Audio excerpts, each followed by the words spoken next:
Students, welcome to my YouTube channel 10th मस्ती Randhir sir. मैं Randhir sir आपके लिए फिर से और नए दौर के साथ, उत्तेजना के साथ बच्चों सब अब नए सेशंस की शुरुआत करते हैं। और नए सेशंस में हम पहला चैप्टर्स मंगलम लाए हैं संस्कृत का। संस्कृत जो होता है हम लोग का, यह जननी माना जाता है भाषाओं का, ठीक है ना। जैसे आप लोग द्रुत पाठ में पढ़ेंगे सरला संस्कृत भाषा, 9th क्लास के द्रुत पाठ में है सरला संस्कृत भाषा, सरसा संस्कृत भाषा, प्रिय करी च बुद्धि करी मधुरा संस्कृत भाषा। संस्कृत भाषा जो होती है यह बहुत प्रिय होती है, मधुर होती है। इसी भाषा से हम लोग सभी भाषाओं की उत्पत्ति हुई है, इसीलिए इस भाषा को जननी कहा जाता है, माँ कहा जाता है। तो इसी संस्कृत भाषा को हम लोग लेके चलेंगे। तो मेरे प्रिय विद्यार्थीगण, आप लोग 2024 को छोड़ते हुए 25 के नए सेशन में आप लोग आए हुए हैं, इसमें सभी को स्वागत है। और इस नए मंजिल के लिए आप तहे दिल से मेहनत करें ताकि आपके माता पिता का काफ़ी अरमान पूरा हो सके। तो कहा जाता है तू हंस तू मुस्कुरा तू रोना कम कर दे, तू जिंदा है तो जिंदगी के नाक पे दम कर दे। समझे? यही शुरुआत के साथ, जैसे मंगलम का अर्थ होता है कोई भी कार्य को शुभारंभ करना, ठीक है। जैसे गणेश जी को आवाहन किया जाता है वक्रतुंड महाकाय सूर्यकोटि समप्रभा निर्विघ्नं कुरु मे देव सर्व कार्येषु सर्वदा। इसका हिंदी क्या होता है? जिसका वक्रतुंड, जिसका नाक टेढ़ा हो, महाकाय, जिसका शरीर महाविशाल हो, वक्रतुंड महाकाय सूर्यकोटि समप्रभा, जिसकी उपमा सूर्य के हजारों किरणों के बराबर हो, निर्विघ्नं कुरु मे देवा, जो सभी कार्यों को निर्विघ्न कर देते हैं, वैसे गणेश को मेरा बारंबार नमस्कार। तो उसी तरह यह चैप्टर जो है मंगलम, यह उपनिषद से लिया गया है। उपनिषद का अर्थ होता है गुरु के समीप बैठकर शिक्षा ग्रहण करना, ठीक है ना। ऐसे उपनिषदों की संख्या 108 होती है। कितनी होती है? 108। सबसे बड़ी उपनिषद है जालको उपनिषद, जिसमें गोत्र का वर्णन किया जाता है, जालको उपनिषद, ठीक है ना। 108 उपनिषद हैं, जिसमें सबसे बड़ी जालको उपनिषद है। पुराणों की संख्या 18 होती है और वेद की संख्या 4 होती है, जैसे सामवेद, यजुर्वेद, अथर्ववेद और ऋग्वेद। ऋग्वेद में मंत्रोच्चारण की बातें होती है। यजुर्वेद में य से यजुर्वेद, य से यज्ञ के बारे में बात किया जाता है। वही बात ले तो सामवेद, स से सामवेद और स से संगीत के बारे में जाना जाता है। और 5वां वेद पुराण को कहा जाता है, ठीक है ना। तो महाकाव्यों की संख्या 2 होती है, एक रामायण और एक महाभारत। रामायण जो है वह महर्षि वाल्मीकि के द्वारा रचित है और महाभारत जो है वो वेद व्यास के द्वारा रचित है। समझे? इसके पश्चात हम लोग उपनिषद जो होता है हमारे जीवन का एक दर्शन शास्त्र है, दर्शन वैदिक वांग्मय का एक अंग है, जिसके माध्यम से हम लोग अपने जीवन में होने वाले खराबी या दोष के बारे में हम लोग चर्चा करते हैं, उनसे जानने का उत्सुकता बढ़ाते हैं। तो चलते हैं, देखते हैं क्या होता है। तो आपका पहला चैप्टर्स होगा मंगलम। मंगलम के साथ हम अपने पढ़ाई का भी मंगलम करेंगे और इसके साथ हम अपने नए उम्मीद के साथ, नए सिरे के साथ पहले पायदान पर लात रखने जा रहे हैं। पहले पायदान को हमने छुआ है, अभी शुरुआत किया है। इस पहले पायदान में आपकी जय जय हो, जयकार हो, जीत हो और इतना उम्मीद हो कि माता पिता हर्षोल्लास के साथ आपको मिठाई खिलाने के लिए तैयार हैं। तो मेरे शेर शेरनियों, चलिए तैयार हो जाते हैं। पहला प्रश्न है,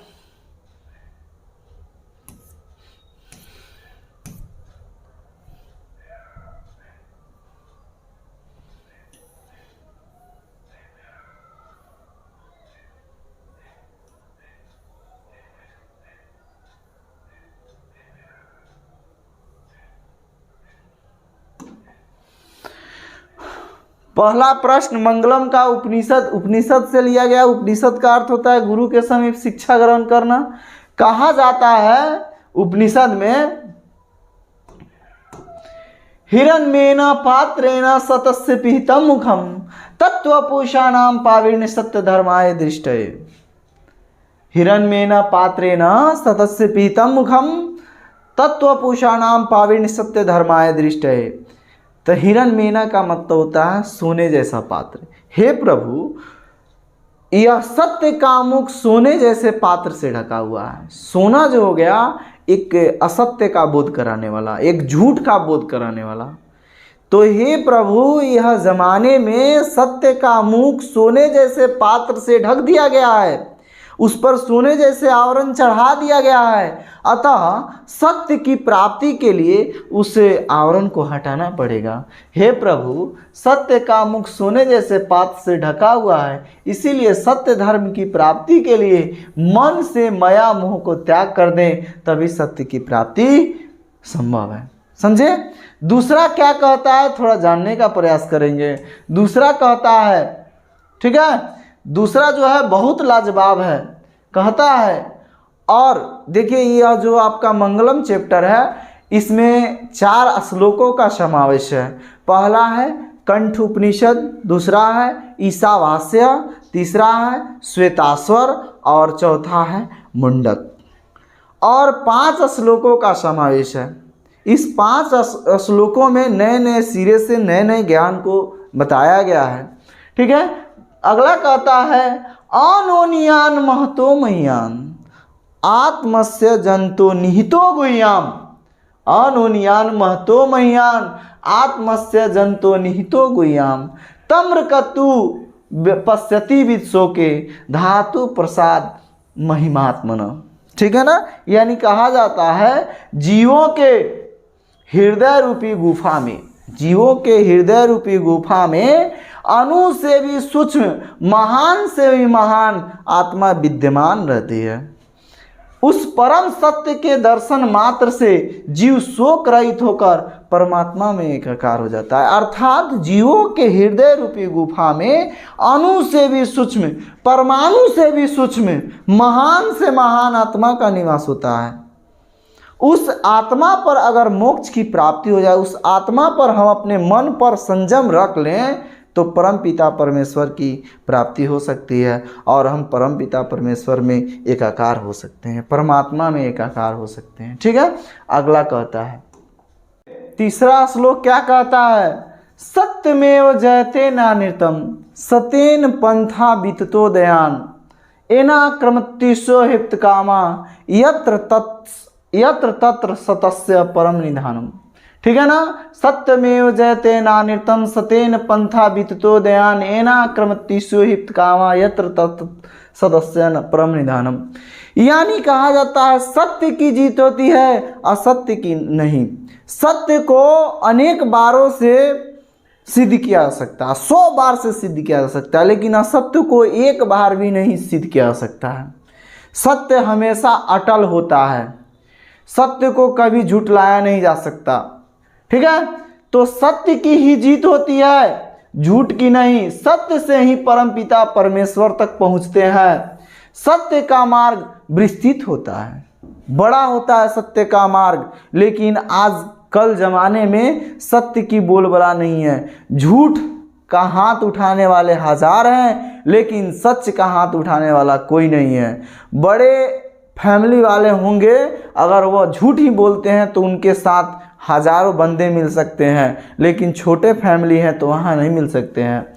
जिसके द्वारा ऋषिगण परमात्मा को प्राप्त करना चाहते हैं, अर्थात अपने आत्मा कल्याण के लिए जिस सत्य मार्ग का ऋषि अनुसरण करते हैं, वही सत्य ईश्वर तक पहुँचने का सन्मार्गी है। यानी एक ही मार्ग है, दूसरा मार्ग नहीं है। सत्य के द्वारा ही ईश्वर तक पहुँचा जा सकता है, अन्यथा सत्य के अलावा किसी से भी नहीं पहुँचा जा सकता है। ठीक है ना। सत्य से ही ईश्वर के पास पहुँचा जा सकता है।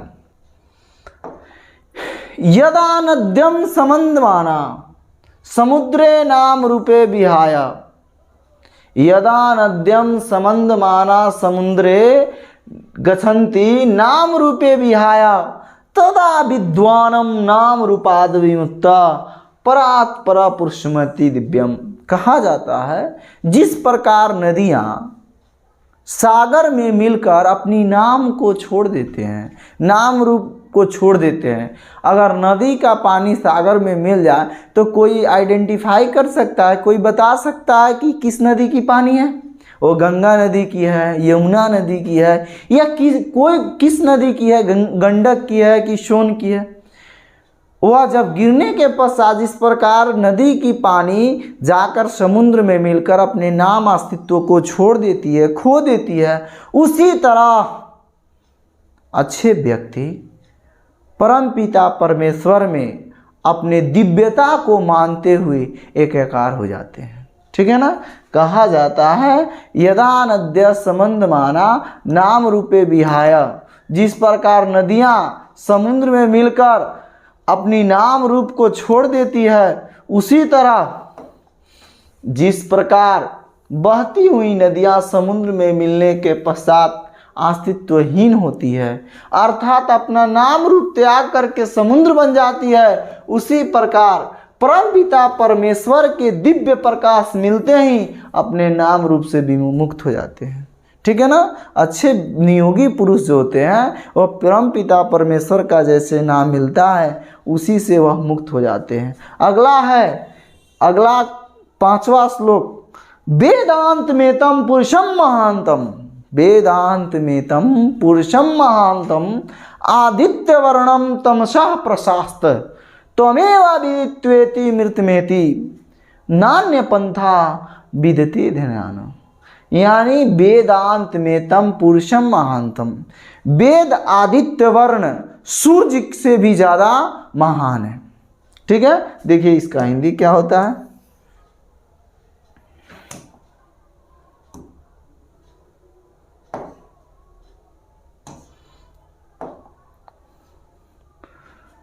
वेद जो होता है ना, वेद आदित्य वर्ण सूर्य के समान दिव्य रूप में विराजमान है।